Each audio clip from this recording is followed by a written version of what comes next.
Hey, it's Domain Day from cheapwinefinder.com again. And today I've got a wine with a very long name, and the very long name has a lot to do with what's going on here.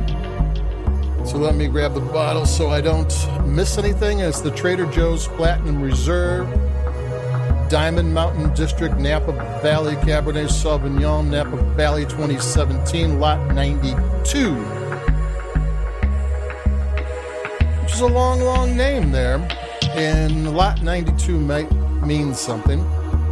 Trader Joe's, about 6 months ago, came out with a line of wines, and they still seem to have them, featuring sub-Napa Valley AVAs, Rutherford, Spring Mountain, all the little ones.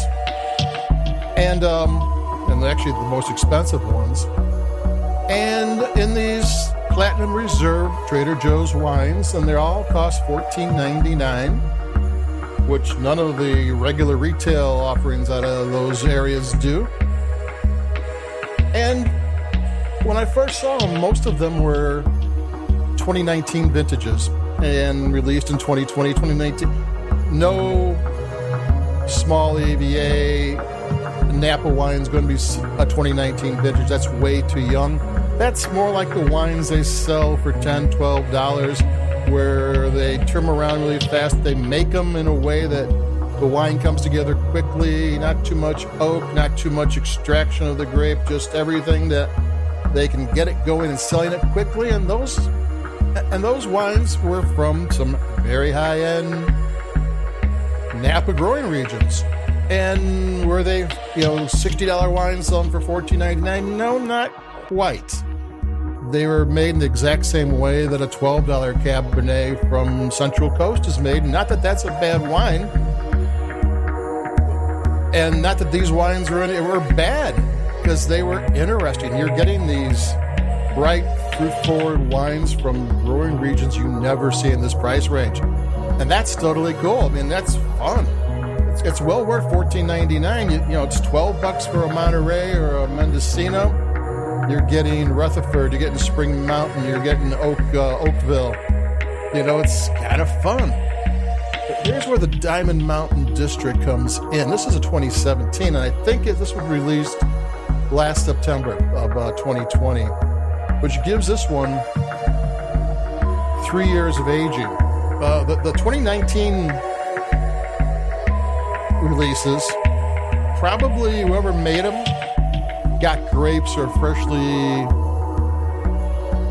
squeezed grapes, or juice, that in the very first stages of winemaking, because in these areas, these Napa wineries, which in Diamond Mountains, the range of wine goes from $55 to like $350, with most of them over $100.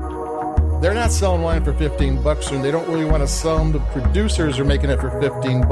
That's why these are small lots. You got to look for them. That lot 92 means something.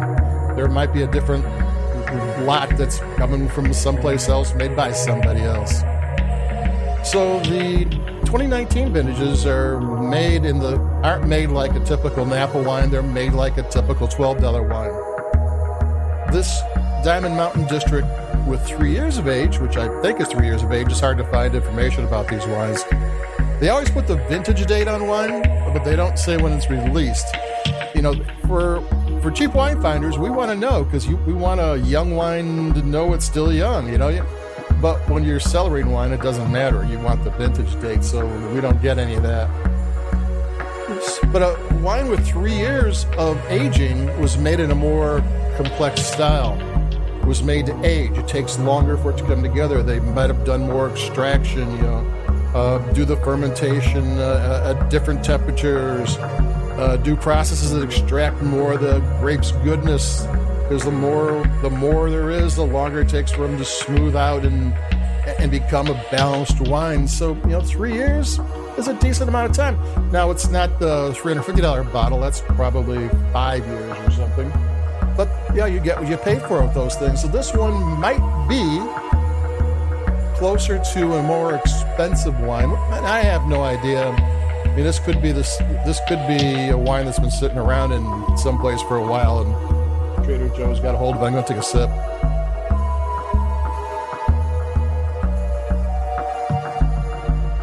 My whole theory about how this is not the same as the other one might be gone. I'm speculating. But in tasting it, it's kind of got a balance to it, the flavors. The extra 3 years did this wine some good. And it's got it's got good tannins. I mean, it's got more tannins than you're going to get in a $12, $15 wine. The flavors are very distinct, and they have some weight to them. It's got a good mouthfeel. The acidity is well balanced. This is a well-made wine. It's got some really unique individual flavors that you don't always get in a wine that maybe is unique to Diamond Mountain District. And if you're not spending $220 on a wine, you don't know it. So there you go. This is, if you find this somewhere, buy it. The other ones are drink it now wines. The 2019s are drink it now wines with cool grapes. And that's great wine. You don't complain about that. That's something unique. There's small batch. That's something you're not going to find everywhere. But the Diamond Mountain Lot 29 Trader Joe's Platinum Reserve may well be. And like I'm saying, I'm speculating and tasting it. It's delicious. Maybe a little bit closer to those $50, $60 wines. And I'm not saying it's exactly the same one, because with those wines, part of the price is you know who, what, and where they made it. And you decided, he made it. It's worth that money. And we don't know any of that here. So you can't say it's worth that. But it does taste good at $14.99. If you see it, buy it. You're going to like a good Napa Cab. At this price range, you're going to be pretty happy with your purchase. So that's it for me. I think I got a Pinot Grigio as a change-up, a nice summer Pinot Grigio that's super cheap from Italy. The next one coming up, and we'll do that in a little bit. So adios from me, Domain Dave, cheapwinefinder.com. Like this podcast if you can, wherever you're listening to it, and keep it cheap and adios. I'll be talking to everybody later. Bye-bye.